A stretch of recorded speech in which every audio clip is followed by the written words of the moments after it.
قرآن بھی اور حدیث بھی یہ الحمدللہ ہمیں اس پر فخر ہے کہ ہمارے علماء نے اس کو صحیح سمجھائے. اور یہ میری بات نہیں، شیخ الہند بلکہ فرمایا گیا امام الہند، ہند کے امام، بلکہ یہ بھی فرمایا گیا شیخ العالم، شیخ العالم، شیخ الہند نہیں، شیخ العالم مولانا محمود حسن رحمت اللہ تعالی علیہ نے فرمایا قرآن نازل عرب میں ہوا، استنبول میں لکھا گیا، مصر میں پڑھا گیا اور ہند میں سمجھا گیا. تو سمجھنے والے کون تھے؟ علماء. علماء سمجھتے ہیں بھائی، ہم تو نہیں سمجھتے نا، علماء سمجھتے ہیں. اس لیے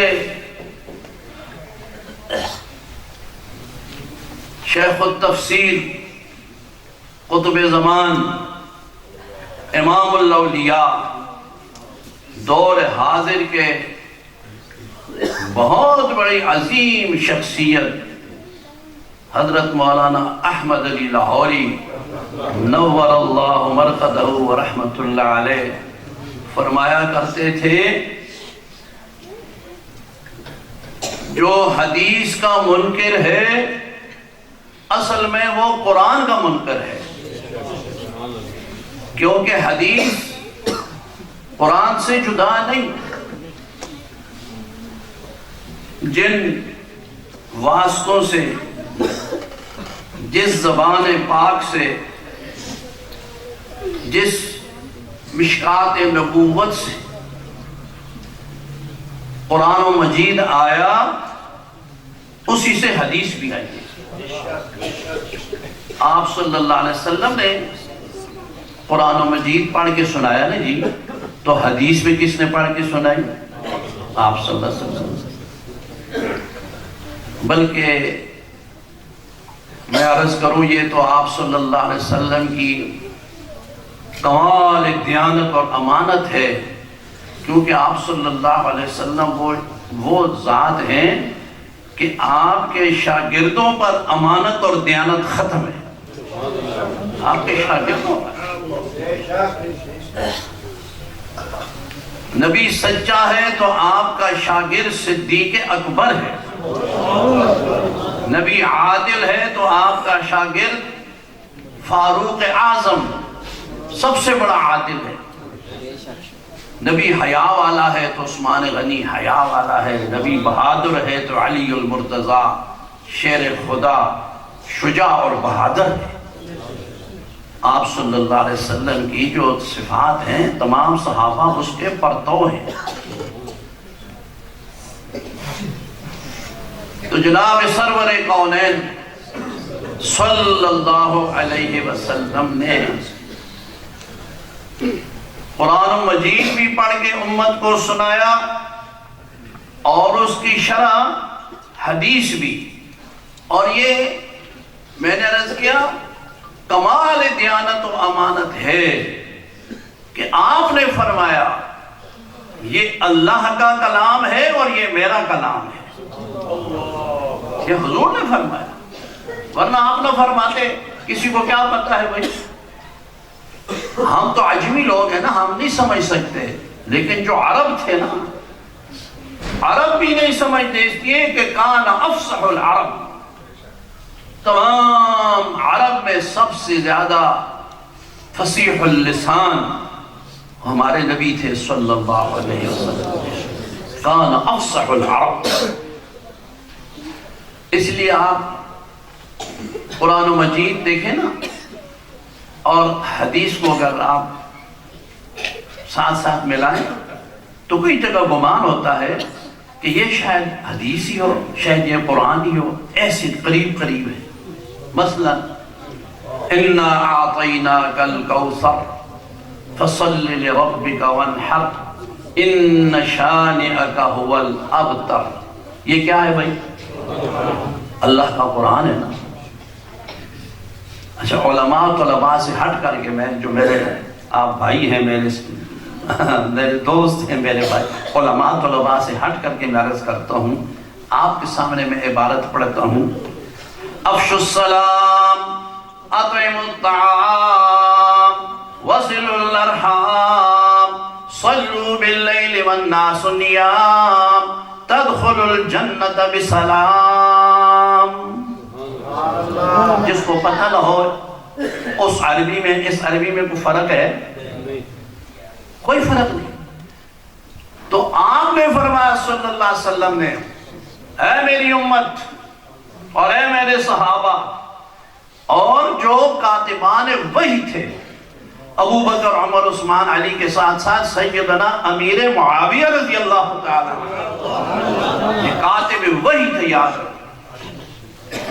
اور آپ کے والد ماجد سیدنا ابو سفیان رضی اللہ تعالی عنہ یہ وہ عظیم شخصیت ہے کہ جب مکہ فتح ہوا حضور نے فرمایا جس نے بیت اللہ میں پناہ لی اس کو بھی امان ہے, جس نے ابو سفیان کی حویلی میں پناہ لی محمد کی طرف سے اس کو بھی امان ہے. ابو سفیان معمولی شخصیت نہیں, حضور کے سسر ہیں. اور سسر باپ کی جگہ ہوتا ہے کہ نہیں ہوتا؟ سسر باپ کی جگہ ہوتا ہے. آپ کی لخت جگر آپ کی صاحبزادی ام حبیبہ رضی اللہ تعالی عنہا حضور کی زوجہ محترمہ ہے.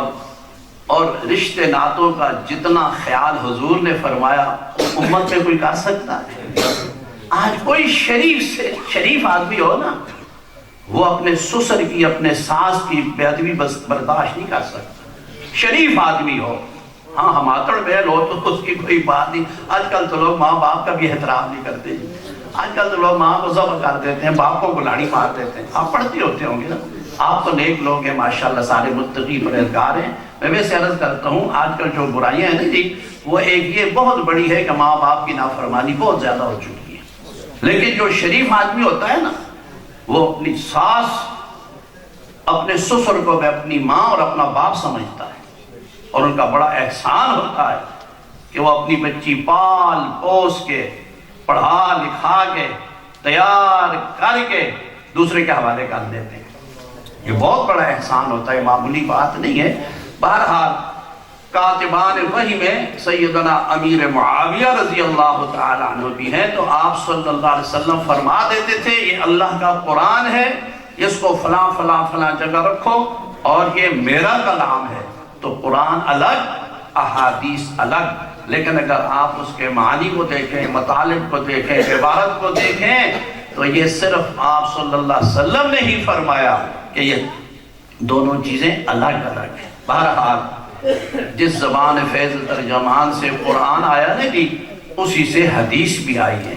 حدیث پر ایمان ہے تو قرآن پر بھی ایمان ہے, حدیث پر ایمان نہیں تو قرآن پر ایمان کبھی مکمل ہو سکتا ہی نہیں. آپ صلی اللہ علیہ وسلم نے قرآن مجید کی تشریح بھی کر کے خود فرما دی, امت کو سمجھا دیا. وہ اہل لسان ہونے کے باوجود اور آپ صلی اللہ علیہ وسلم کے براہ راست شاگرد ہونے کے باوجود عربی کے مسائل بعض نہیں سمجھ سکے, عربی کے مسائل نہیں سمجھ سکے.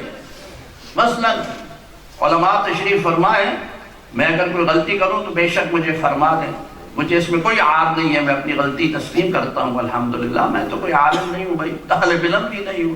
اب تو ویسے ہی ہمارا جو حال ہے.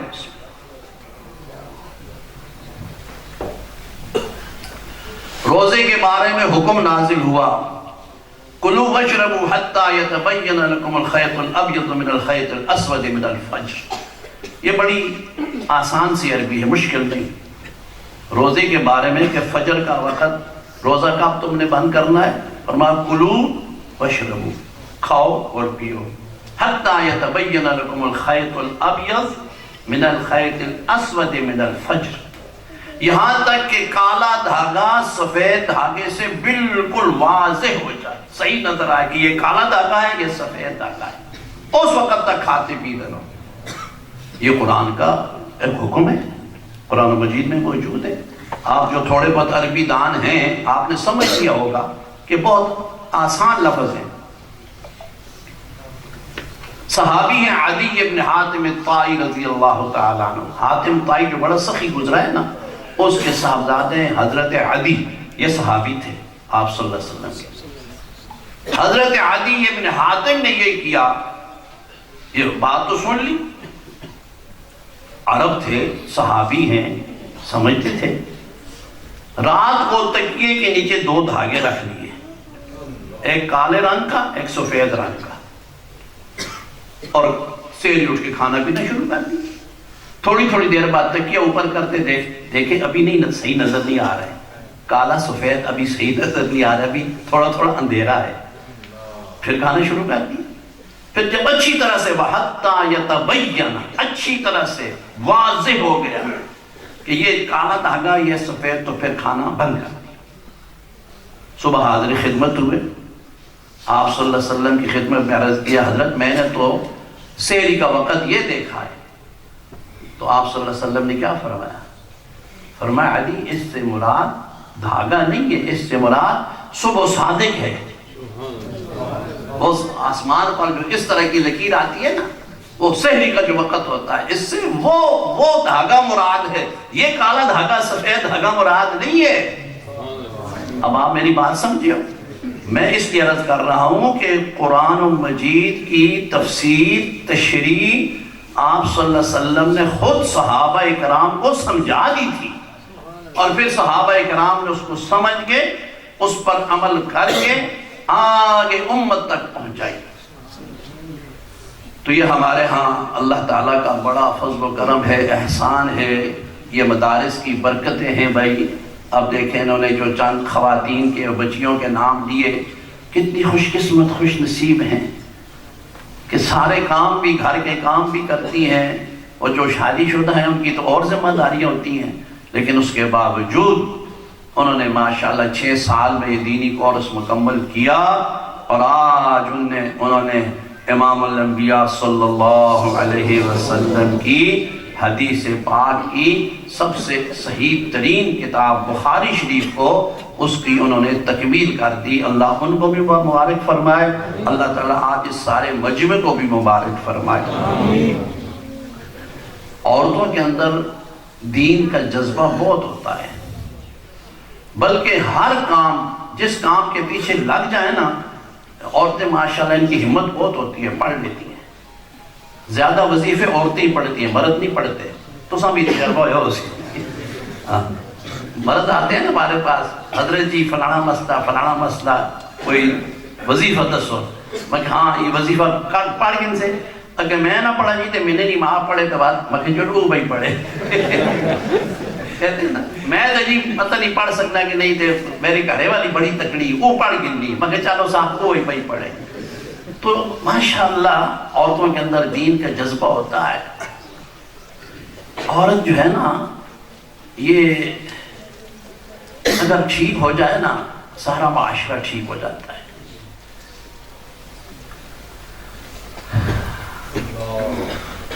رابعہ بصری رحمت اللہ علیہا بہت عابدہ زاہدہ خاتون گزری، رابعہ بصری رحمت اللہ علیہا حسن بصری رحمت اللہ علیہ کے ہم زمان ہیں، اور یہ بہت عبادت کرتی تھی، بہت زیادہ عبادت۔ تو حسن بصری رحمت اللہ علیہ نے ایک دفعہ فرمایا، رابعہ تو بہت عبادت کرتی ہے، نفل پڑھتی ہے، ذکر اذکار کرتی ہے، سارا کچھ کرتی ہے، لیکن مردوں کا مقام تجھے نہیں مل سکتا۔ الرجال قوامون علی النساء، مردوں کو اللہ نے فوقیت دی ہے، نبوت مردوں کے لیے ہے، خلافت مردوں کے لیے ہے، امامت مردوں کے لیے ہے، شہادت مردوں کے لیے ہے، جہاد مردوں پر فرض ہے۔ کوئی عورت نبی نہیں بنی، کوئی عورت خلیفہ نہیں بنی، تو یہ ساری نعمتیں فضیلتیں تو مردوں کے لیے، اللہ نے مردوں کو فوقیت دی ہے۔ اونچا مقام دیا ہے، لیکن یہ اس وقت کے، آج کل نہیں۔ کیا واس پہ ہو؟ میں اگلی غلطی کی تھی کوئی؟ سمجھ دے ہو نا؟ ہاں، یہ اس وقت جب مرد تھا، ہاں، آج کل نہیں۔ آج کل جو دفتر چو مرد آیا نا تھکا ترٹایا، اور بھائی میری پنجابی سمجھنا کہ نہیں سمجھنا؟ تے او بیگم صاحب نا اس دن کو موڈ کوئی تھوڑا جا ٹھیک ہے، تے ایویں تو روز ہوٹلوں کی روٹیاں کھا کے، برگر کھا کے، پیزے کھا دے، برگر کھا دے، او سموسے شموسے کھا کے گزارا کیتا۔ آج کل مردہ نہیں حال ہے بیچارے نا، سارے بچے جنہیں ستے انہوں نے کریلی ستی نہیں، صبح اٹھ کے بوٹ شوٹ پائے، پتلون اپنی استری کی تھی، تے آگے چلا گیا، شامی موڑی کے آیا تے کچھ کی دیا بھی ہیں، اخبار بھی کچھ کی دیا۔ وہ ایک مرد نے کار فون کیتا نا، تو اس آنکھوں لگا، بی بی آنکھوں لگا، بھائی گل ہی ہے، آج میری امی آ رہی ہے تے کچھ بڑھا چھوڑ، میری امی آنی پیے کچھ بڑھا چھوڑ۔ تو بیغام ہو گیا، بچوں کوئی چیز نال بکری بڑھا چھوڑ سی، وہ کار آیا تو ویکھا تے تریمتی منہ بڑھایا میں گیا، منہ سجایا،